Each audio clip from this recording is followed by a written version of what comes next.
It's a pleasure to introduce Brian Levin, Professor of Criminal Justice and Director of the Center for the Study of Hate and Extremism at the California State University, San Bernardino. He will provide this morning an exclusive update of the center's latest findings regarding the changing landscape of America's extremist threat in the wake of the deadly insurrection at our nation's capital this month.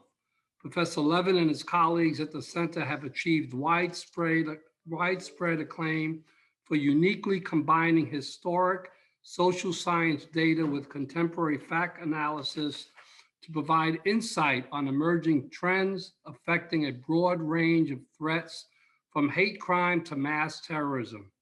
The center's research is used by academics, government, and journalists, including 60 Minutes, Dateline, the New York and Los Angeles Times, the Wall Street Journal, among many others. He is the 2020 Wong Family Excellence Award recipient for outstanding faculty scholarship in the CSU system for the center's research on these critical trends. A graduate of Stanford Law School, where he was the recipient of the Block Civil Liberties Award, Professor Levin also served as Associate Director of the Southern Poverty Law Center, Klan Watch, and Militia Task Force, and as a New York City police officer. He is the author or co-author of books, Supreme Court briefs, and numerous reports, some of which he has personally presented to Congress during the testimony he has rendered over the course of 3 decades. He is a great colleague and a wonderful citizen of the Cal State San Bernardino community. Brian Levin. One of the things that I thought was so interesting is that we really are at an inflection point, specifically with respect to what we saw at the Capitol.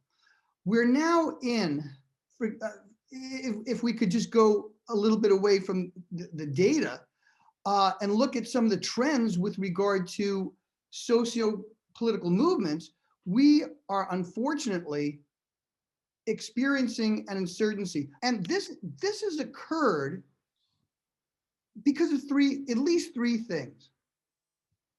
One is the fact that the highest transmitter in the land, the president, has great sway, not only with regard to the actual number of followers he has on places like social media, but also the fact that it legitimizes a certain socio-political movement. And within this, what we've seen is there have been a core that has become much more militant. And this has occurred across a variety of different, not necessarily on its face, related movements. And let me just explain that for 1 second. I'm going to send this email real quick.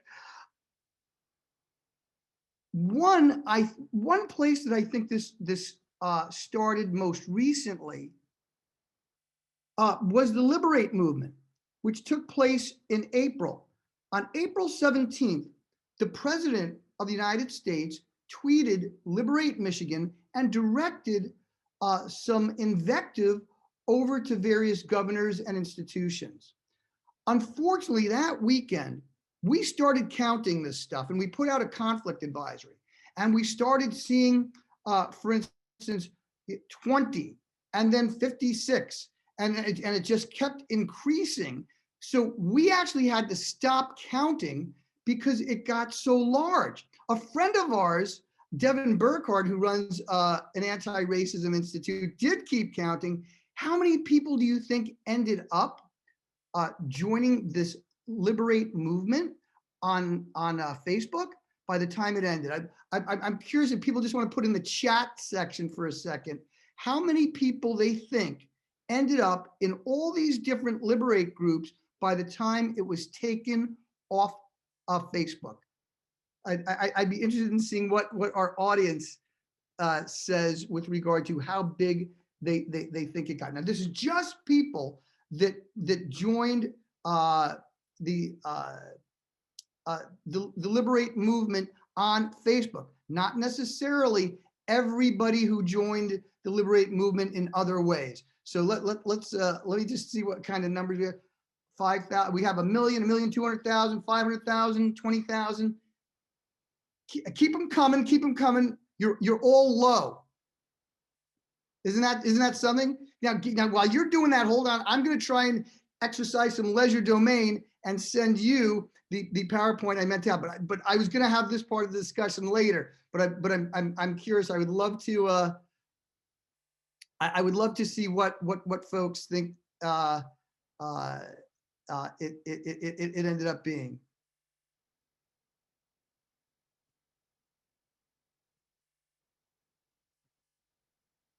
Give me 1 second.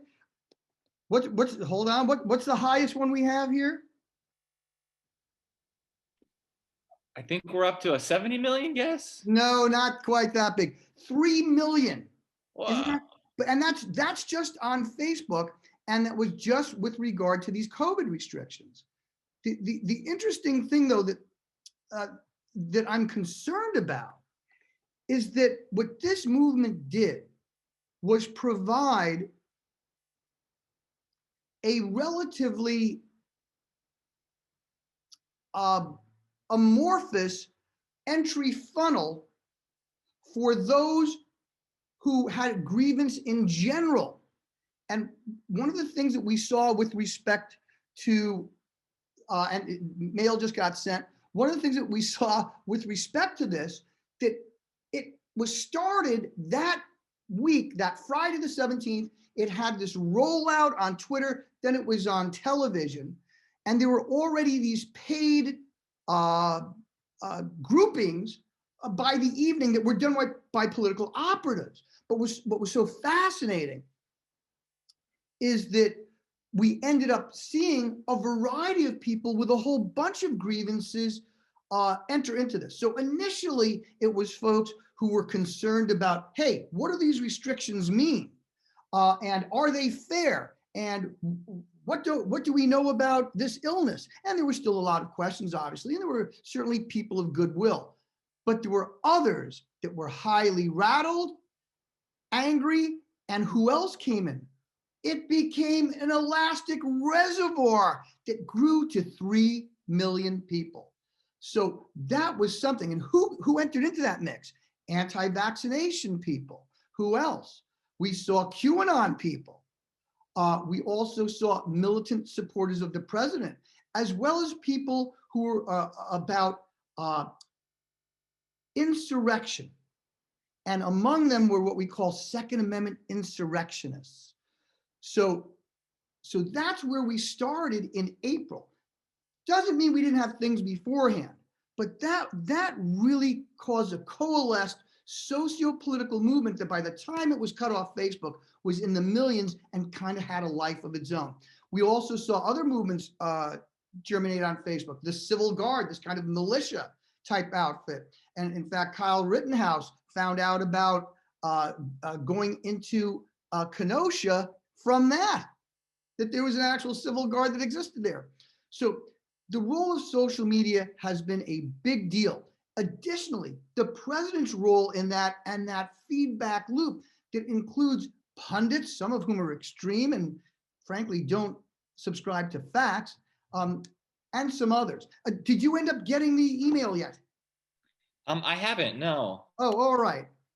We might, if I get it, I'll let you know. We might just have to keep going. It says failure notice, but that's okay. So let me tell you a little bit more about what I had in the PowerPoint, but I think it's quite interesting. First, I had a lovely picture of the president and me. So, but we'll move on from that. Let's talk about the state of hate. 2019 hate crimes were up.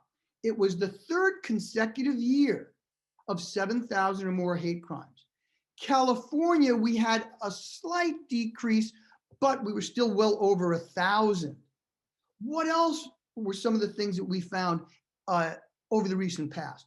Well, in 2019, both the FBI and our center found the highest number of extremist or hate homicides that we've seen in years. In fact, the FBI, for their hate homicides, it was the highest ever. And it would have been the highest ever even without the El Paso massacre. And one of the things that we saw in recent years, we saw a head and shoulders top with regard to violent Salafist jihadist extremist homicides in the United States, to the extent that they were almost eliminated.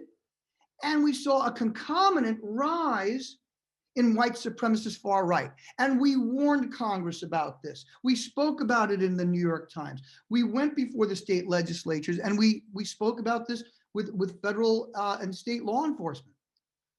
Unfortunately, and one of the things that I said to Congress back in September was that we're not taking this seriously enough.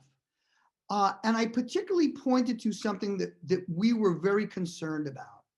And that was that there was a politicalization of national security done at the highest levels of government, particularly with respect to DHS. Department of Homeland Security did not produce document projects that they were required to by law. And when invited before the Homeland Security Committee the same day that I was, Chad Wolf, the then acting director, refused. So it was at a time, and God bless President Morales for, I'm just really taking a side here because we don't have the PowerPoint. Every time that I would do something somewhere, whether it's in Washington or he saw something on TV, he'd always write a little note. And my mom got such a kick out of that. And it's something to be said to be at an institution where you know that the president, the provost, the dean, and your chair always have your back, even sometimes when you get some not so nice emails like we got earlier this week. But I was so concerned about this corruption of the intelligence cycle that I put it into the record. And my verbiage itself said something to the, and it used, I'm trying to see if I can find the exact words, but I talked about the growth of QAnon. I talked about how this administration was corrupting the intelligence cycle and how the administration was harming national security by promoting this concept of a rigged election. And what happened from this Liberate movement, what do you think? Well, what it did was we had this cross-pollination. Indeed, we had this mutant form of a new variant, if you will. Sounds a lot like COVID. And what I mean was that people who heretofore had grievances that might have been rather narrow were now able to interface with others. And the one commonality that they had is that the government's tyrannical. And we saw this enter into the Stop the Steal movement. Now, I got to be careful here. We have a wonderful set of researchers, and they're basically working for free. They're doing great work. We did some interesting research, and let me tell you what we did. One's a little older, and one's current. And I want to give you an idea. There were only about 5 months over the last dozen years where we had 700 or more hate crime. The thing that's great about studying hate crime is we have actual data that's vetted from law enforcement. It may not get the whole picture because 88% of agencies say they don't have any to report or they don't even participate at all. But even if you have 88% of the rain buckets across the country knocked over, you still have 12%. You can get some really interesting data. If you look back, we've seen political times of transition, elections, and other controversies to be times when we've seen a combination of various things. Invective online, rise. What else do we see? We also see an increase in hate crime, and we also see connected to it around that same transition period, terror plots or attacks. Let me give you a bunch of quick examples. 1996. Many of you don't remember that. Those of you who did, you have my eternal friendship. Anyway, 1996 though was an election year, but the big controversy that year, many people don't remember, was around welfare reform, and everybody was trying to run to the right on it. The worst month since we've been keeping data nationally for anti-Black hate crime came right before the welfare reform bill was passed on August 2nd of 96. That was the worst month for anti-Black hate crime. Isn't that interesting? What else? We saw this big debate about it. Now, the internet was kind of young then, but we heard recycled racist idioms about welfare queens and all kinds of horrible stuff. 42% of hate crimes that year were directed against African Americans, compared to today, where we're under about 27%. So there are some good signs. Unfortunately, the hate world has diversified. So what we saw was kind of a peak in 96, and then we saw this gentle trickle down until 9/11 with a big spike. Since 9/11, though, we saw a decline for the most part. And it bottomed during the Barack Obama administration at about 5,479 hate crimes. But since then, we saw an increase. And under this past administration, what we saw were 3 separate years of 7,000 plus hate crimes. 7,000 plus hate crimes. The last time we saw that, 2008. What happened around that time? Let's go look at politics. Everybody has an opinion on things. The great thing about our center is we actually have supportive data. So let's talk a little bit about it. We have some really great color charts. Follow me on Prof. Levin. I'll put some of those. I'll retweet them today. You'll see what I mean. But let's go look at the data. Or is it now? President Morales. Many people don't know this. I hope I'm not going to be outing him on this, but he's a big Yankees fan. And if you go to New York, and I root for the Yankees 154 games of the year. If you go to New York, they actually named a baseball stadium after him. So I just feel that's so Old Testament, as it like we're wandering in the desert, but the stadium's in New York. We're out here in California. But some interesting trends with regard to this political stuff, and luckily it's about other presidents, because we hope that God protects our president. Let's talk about the terrible things that happened, though, with regard to politics since then, and how hate crime can be a barometer and correlate to all kinds of other things. Boom, let's go to 2008. President Obama is running for the presidency. And now, hopefully, many of you will remember this one, because it's not too long ago. In May, it became apparent that he was really the front runner. And in early June, it became mathematically clear that he was going to win the nomination. Guess what? Hate crimes rose in May of 2008. And I have this 30-year chart, and it's red and it goes down to white. Boom! You see these red points in that year for 2008. One was May. What was the other month? The other month, October. I think we've only had maybe less than a half a dozen months with over 700 hate crimes in any given month over the last dozen years. 2 of those months were when Barack Obama was either going to get the nomination or win the presidency. And we saw a concomitant spike in anti-Black hate crimes at the same time. When did hate crimes bottom? At 5,479? Basically in the middle of President Obama's administration around 2014. And then since then, we saw a big increase. So we're almost about now. We're a little higher than the midpoint of the low, but we're below where we were with respect to 9/11. Some other interesting trends, and I'll use my New York hand motions to illustrate.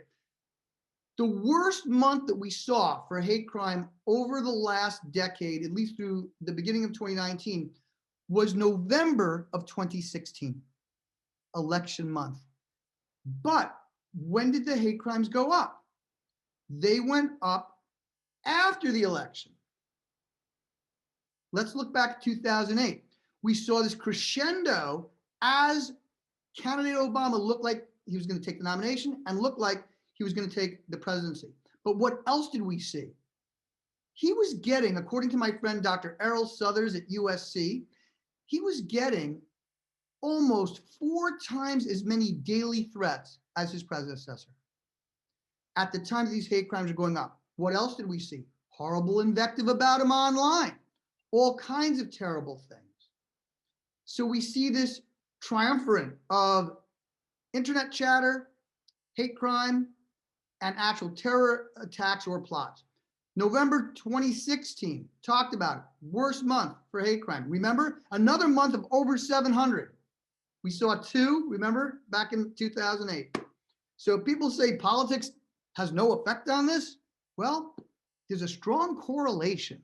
The day after Election Day was the worst day for hate crime going back to June 2003. So that was something else. And we also saw what else? I have a chart, and one consists of hate crimes and what's going on with them. The other was chatter on the internet. And they came together in November 2016. In other words, the horrible invective that was online mixed into actual hate crimes as far as when we weighted it to see how they were, what the frequency was over time. So just dovetail. Let's look at some other things though, when you wouldn't see hate crime rise overall. At the beginning of the decade, around 2010, was the last, let's call it big year for anti-Latino. And what had happened, we've seen legislative forays in Arizona to really try and deny undocumented people all kinds of basic rights. We also saw an increase in the number of undocumented people coming over the southern border and an increase in unemployment and the rhetoric around it. But once that stuff eased, we saw a decline last decade. So 2010, we had a series of years that kind of ended with 2010 of elevated anti-Latino. Who came in there? Mid-decade, head and shoulders top around 2016. And who's getting attacked? Muslims.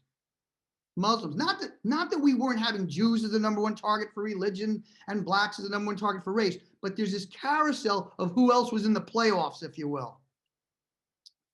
And what was interesting is, even though by far we had more anti-Muslim hate crimes in 2001, indeed that was a record year for all hate crimes, the assaults and aggravated assaults were more. And that happened for 2 years, about 2016 and 17, approximately, where we had more aggravated assaults. And that's another thing. Even when we look at, well, we had 3 years of 7,000 and one was up and one was down and another was up. The last year that we had FBI data on, and I told this to the New York Times and various other folks, you got to look at it a little more. What do we see in 2019, the last year that we have FBI data? Record year for hate homicides, even if you did not have El Paso. The terrible massacre there. What else? It was the most, about the most violent year that we've seen in 20 years. 2018 and 19 were very close together, but the crimes themselves are getting more violent. And unfortunately, what we've also seen is the coalescence of a white supremacist far right subculture. If you look at some surveys, Reuters Ipsos 2018, 43% of whites are under attack. And there are other various surveys that suggest that the number of people who are sympathetic to Nazi views run from 4 to 9%. 4 to 9%. 20% of the population says interracial marriage is wrong. So we now have a point where the president's approval is dropped to a record low of 29%. So we are a very polarized and divided society. And one of the things that I'd like to talk about is this rise in the lethality of this globalized white supremacy, which we have said time and time and time again. And you know what? We have a record of being right, of where the trends are. So even in 2015, when I testified shortly before the San Bernardino terror attack, which horribly impacted our community, I said violent Salafist jihadists certainly represent the #1 threat, but don't take your eyes off this white supremacist far-right world. We then saw this shift mid-decade, a near cratering of violent Salafist jihadist homicides in the United States, and an increase year over year over year. And what they were doing was, very interestingly, through the internet. And they would gather on big platforms, it would be the funnel, and also have accounts on more encrypted ones. We also saw the far right and white supremacists manifesting their activities in other ways that were offline. Listen to this. 2016, we had a low for white supremacist far right homicides in the United States. But what were we seeing during that period? Ooh, listen to this. We saw a mainstreaming of terrible hatred that was directed against our LGBTQ friends, that was directed against our Muslim neighbors and friends, and also directed against other groups as well. And it came in an ecosystem that was led by a transmitter. Let me give you some examples. We looked at all these months. Okay, so some of the worst months for hate crime, we talked about when Obama was running, November 2016. What's another one? October 2018, right before. And you see that trend? The trend being that when it looks like there's going to be a red to blue flip, we see an acceleration in advance.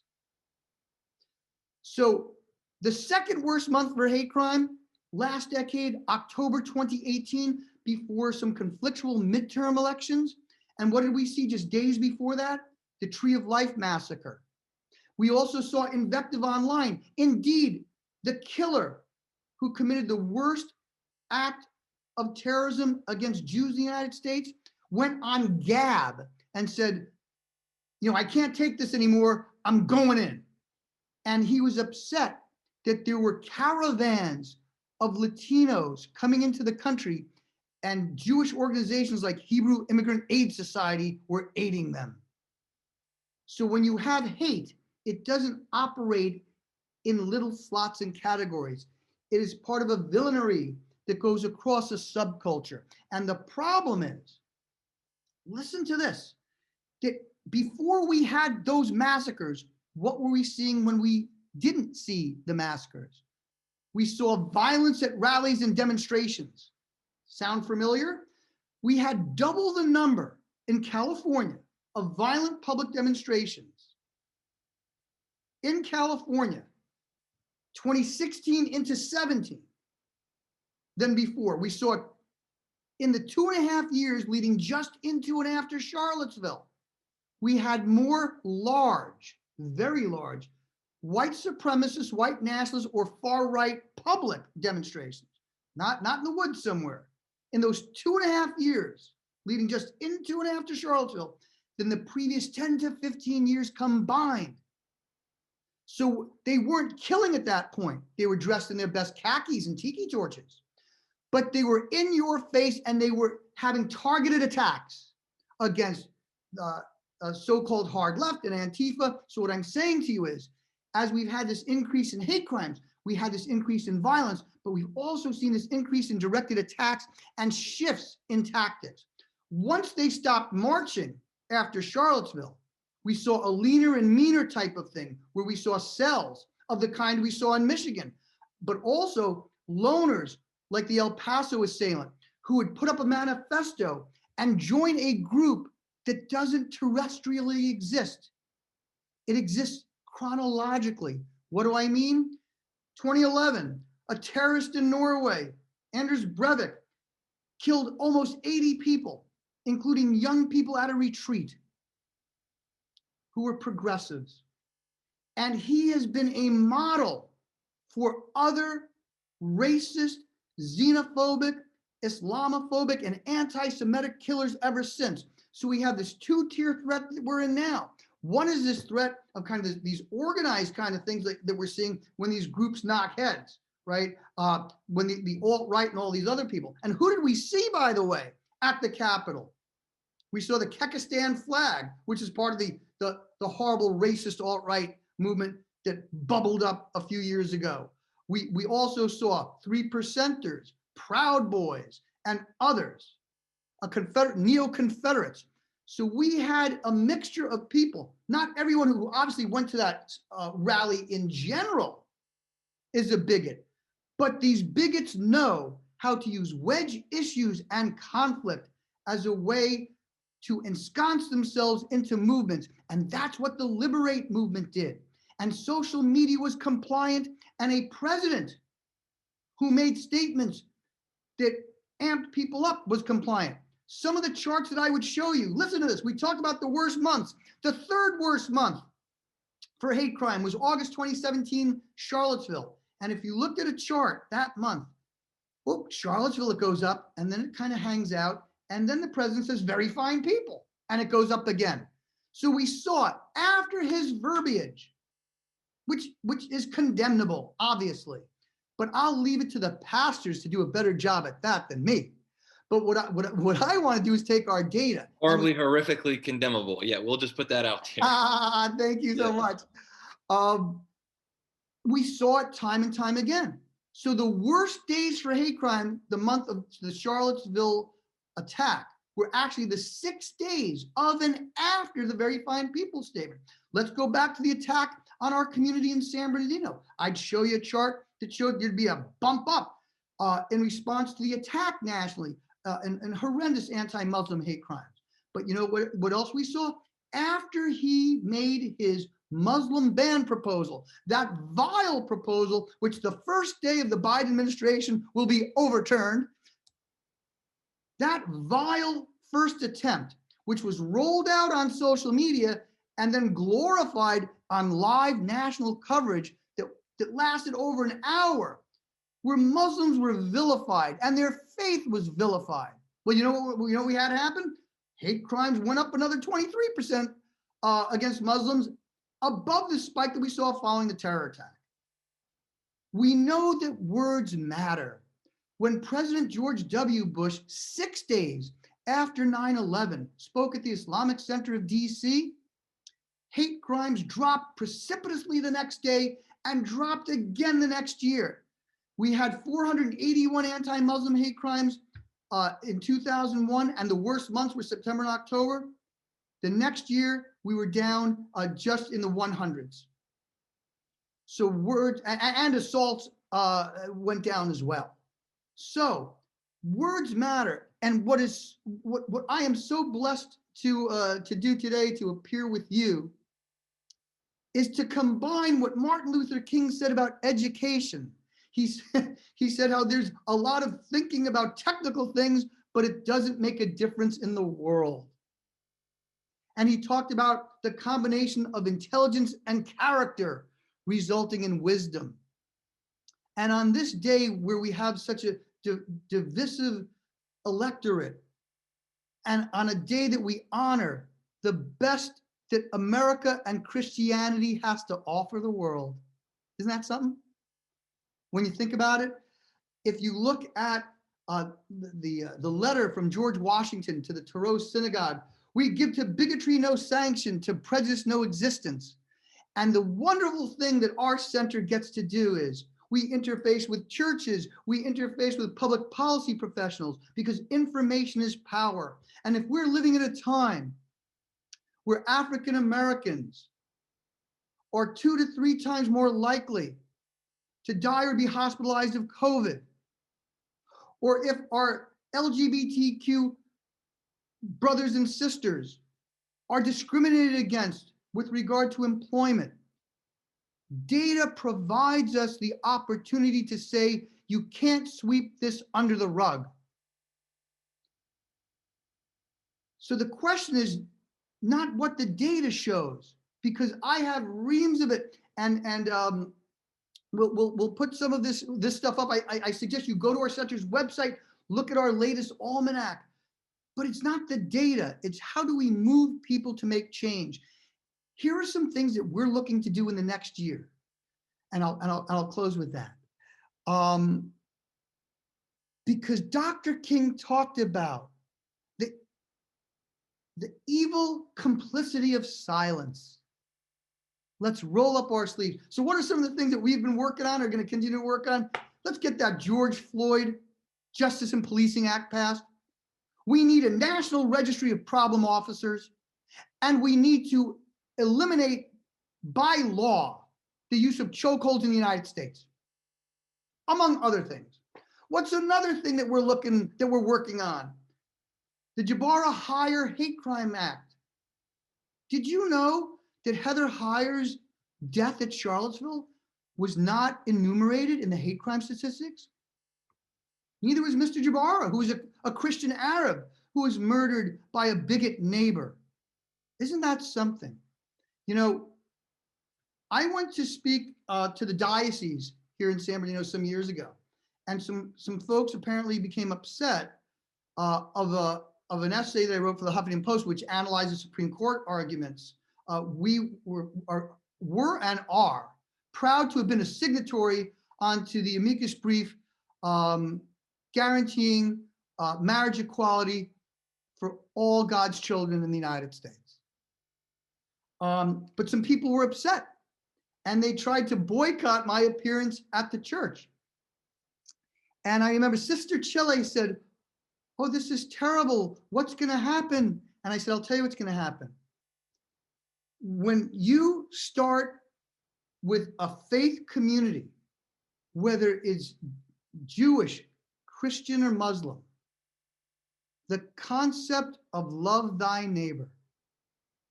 And what I did was I talked about this wonderful story, and I'll close in just a second, but I think it's a little bit of the solve that we all must try and use to reach out to others, especially those who we disagree on such passionate issues. And I talked about a wonderful priest, Father Michael Judge, who was the first fatality in the 9/11 attacks. He went there to minister to the first responders and victims who were killed. It's been kind of a suggested secret that he's gay. It didn't matter, though, to another New York City police officer named Stephen McDonald, who was shot by a teenager and became the most injured police officer in New York City Police Department history. He recently passed away. And he devoted his life, breathing through a ventilator and in a wheelchair, to going around the world for peace. And he said, "I went to Ireland." He said, I did racial equality talks. I spoke with Israelis and Palestinians." And then he said, "That's a tough one. But you know what? Our center is going to continue in that work." Because the one thing I want to tell you in closing, one of the highlights of my life was representing Reverend C.T. Vivian in the hate crime Supreme Court work that I did. And I went over to his house one day in Metro Atlanta, and my knees were shaking. And he said, "Doc, I put on my pants one leg at a time, just like you." And I don't recall whether he said it then or at another time when I heard him speak, but he was so thrilled. This is Martin Luther King's pastor. Martin Luther King said Reverend Vivian was the best preacher that ever lived. And I will leave you with this. Two things that he said, and he just passed away the same day that George Lewis passed. Let's honor him by passing the George Lewis Voting Rights Act as well, something that we are supporting quite vigorously too. And what he said was, the difference now, Doc, is back then we put our lives in the line, but the lines were clear. You are going to have a tougher time because it's going to become more stealth and more entwined. And that is going to be the tough thing. And the thing that he always says to the young people, and tore me apart when he passed. And this is what I'm saying to all the folks at the Claremont United Church of Christ what Reverend Vivian said to me and all the young people, because President Morales and I are getting a little long in the tooth. And that, but hey, we live to see a Cubs victory. And that is, we've been waiting for you.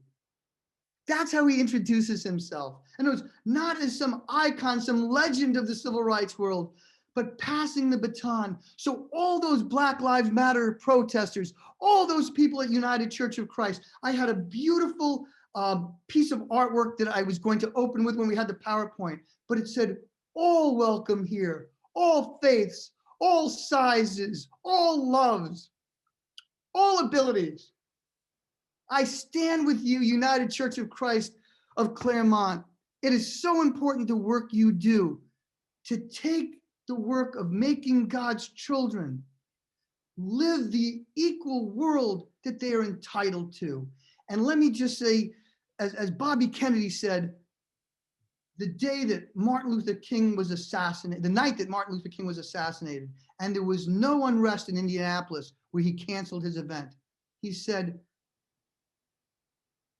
let's do what the Greeks counseled us so many years ago, to tame the savages of man and make gentle the life of this world.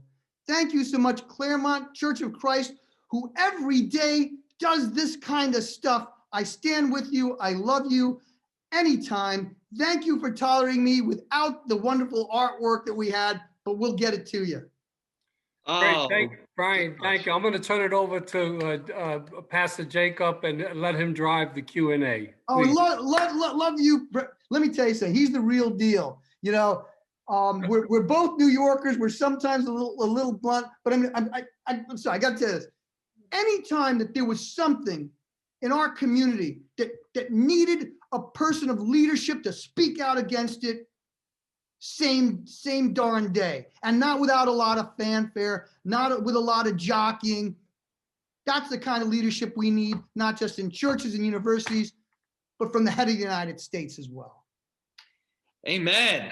All right, Brian, that was incredible. Thank you so much for bringing these interesting facts and data and your passion and your heart.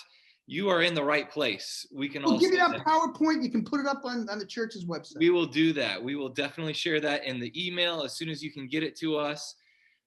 Thank you so much for your time today. That was simply incredible. I learned so much. And I know that we probably all have a lot of questions because we are distraught over what you said. What you said confirms what we're feeling. It confirms our suspicions that what the president is tweeting is driving up hate crime. And I think just a basic question that we're probably all asking, and it's open to everyone, so unmute yourself, jump in. If you type it in the chat, I'll ask it. But what do we do with this, Brian? What do we do with the fact that we see this happening in real time, that his tweets are driving up hate crime, and that we talk with people and they have alternate facts and we're not sharing the same reality, and we want to bring healing and unity, and it seems so impossible right now? Do you have wisdom from your work on how we can engage with this? Yes, I do. And All you are key. I am not key, because you know what? If we had no data and we had no qualitative analysis on the psychology of hate, grievance and grief are related.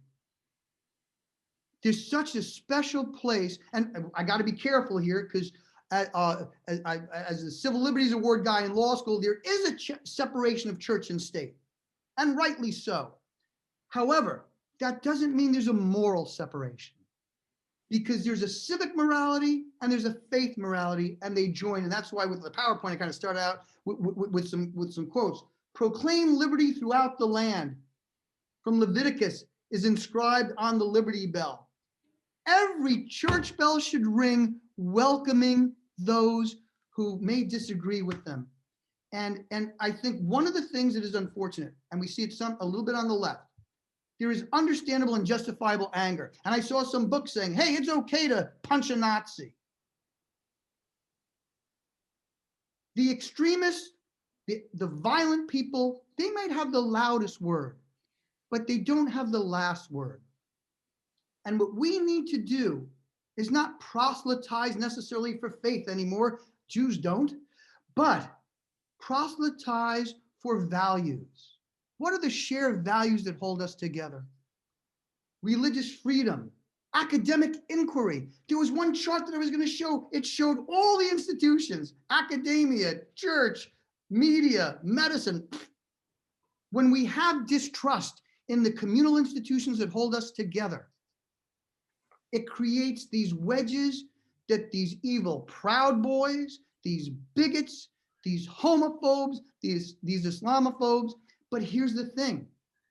I think more people have been changed by Cornel West and his words than any hard left person with a pair of brass knuckles. And I have seen people, I know them, who were white supremacists, who have been changed. But we do not have the wherewithal to say our media companies, our news media companies, our academic institutions outside of the Cal States should make this a whole of organization effort. And we're not doing it. But what we will see is we have a new administration coming in. And I think what we need to do is take those folks who we disagree. I saw someone write something like, oh, there's cultish people. Yes, there are some people you will never be able to talk to. But I can tell you something, as when I went to that church and disarmed any, by the way, they were wonderful, but they were the hyper ritualistic folks who are more concerned about condemning others than bringing people together. I think if we could concentrate on those shared values, and there was a quote that Booker T. Washington said, and it's not used a lot because he's using it almost to kind of say like, well, let's not move too far forward. But it's had a renaissance since that terrible time. That is, plant your bucket where you are. If you're in the Inland Empire, let's support the kind of things that President Morales is doing. But it's not just our center over there. There's wonderful things going on at Cal State San Bernardino. I also have to speak for the other team, the Highlanders. There's stuff that goes on there. Let's partner, social justice, church, secular folks, community, about how do we take the information we have and give it to the stakeholders, the church folks, the educational folks, and make it so everyone has tools that they can work with to plant that bucket where they are. And the other thing is, I get it. I get it. I just got a threat this week. I understand that things are heightened. We have to reach out to the conservative people of goodwill. I'm not here for a popularity contest, but if we want to bring people together, I have a dear friend who's a Christian pastor who has much different beliefs on marriage equality than I do, and some other issues. But he said to me, as a Christian, I love all my neighbors, and I would never tolerate indignity against any of them. So let's start where we can meet. Let's start where we can meet and say, all people are God's children. And no matter what, you have to love who you don't understand. You have to protect who you may not fully understand, and make that part of our civic virtue. Because when we are seeing hate crimes, you'll see it tomorrow. Hate crimes in LA will be up for 2020. Not everyone in the United States, but we have to say, those who are different, we welcome you. And that's what we haven't been doing. So don't let Tucker Carlson set where the yard line is. Let Jesus set where the yard line is. Let's set it at the dignity of all people. Something as simple as what my mom, who's the same age as Martin Luther King, unfortunately, she's not aware enough to understand what I'm saying anymore. But it started when I was 5 years old. And she said, you don't eat until other people eat. And that's the kind of thing where the church is so crucial. You get out there. You don't hide your light under a barrel. You go out there and be the light to this community that people like me will never be. because what you can do is do something that I could never do. My son said to me, how do we know there's God? There's all this terrible stuff in the world. And I went online, and there's this rabbi and priest that had a little show together. And what he said was, God gives us free will. God gives us instruction. But it is our world. It is our world to spread that light. Don't just put it up to prayer. Put it up to action. And what I love about your church is that what you say is, and God speaks to us yet today. You know how God speaks to us? God speaks to us and I see it every time I go to churches. It is so humbling. Out of that Wang Award that I got last year, I donated it back to the school, and we're going to donate, when I find out where that other chunk is, we're giving it to religious folks who work on bringing people together and feeding the hungry. You can't love people if you're too busy judging them. And this is why when you ask, what should you do? You just keep doing what the heck you're doing. Oh, incredible. You guys, we got lots of sermons today. We haven't even been to our worship service yet. That was amazing. So many gems of what you said, Brian. I love every one of you. I am not a Christian, but I love people who are. And I can tell you that these themes, love thy neighbor, equality, justice, let it roll down like waters. This is what binds us together, whether you have a particular allegiance to certain ritual or certain detail. The grace that those of us share who are Muslim, Christian, and even non-believers, to a world that is gentle and kind and protects the vulnerable, that's what we're about. And I'll tell you, Tomas Morales, when there were things happening to vulnerable people, dreamers, Muslims, Jews, and others, he didn't hide away. He exercised leadership, and that's something that every one of us can do in all our quarters that we're in. Thank you so much for having me. I've already overdone my time. I'm also going to be on MSNBC at 12:45. So if you see me in the same tie, no judgment. No judgment. Oh my gosh, everyone, so much to take away from this. Just to echo Brian, your data is showing that when the president or other major people speak and empower hate, it drives up hate crimes. And I hope that we can do the opposite, that by our rhetoric with ourselves, like you said, planting our bucket where we are and using our speech and actions to say something the opposite of that and promotion of equality, that we can influence those around us, and we can see that data going down because of our rhetoric. And I'll tell you what I see. As Saint Teresa said about homeless people, I'm going to expand this.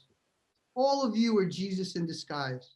Every single one of you that came here today and are willing to do the hard work. Remember, not everybody liked Jesus. It's not a matter of being liked. It's following the conscious and the words that he instructed everyone, whether you're Christian or not. We can easily follow that, to recognize the dignity of all. Thank you so much. I love every single one of you. All right. And our love to you. Thank you, everyone. Worship will start in just a few minutes. Professor Levin, incredible. Thank you. Thank you.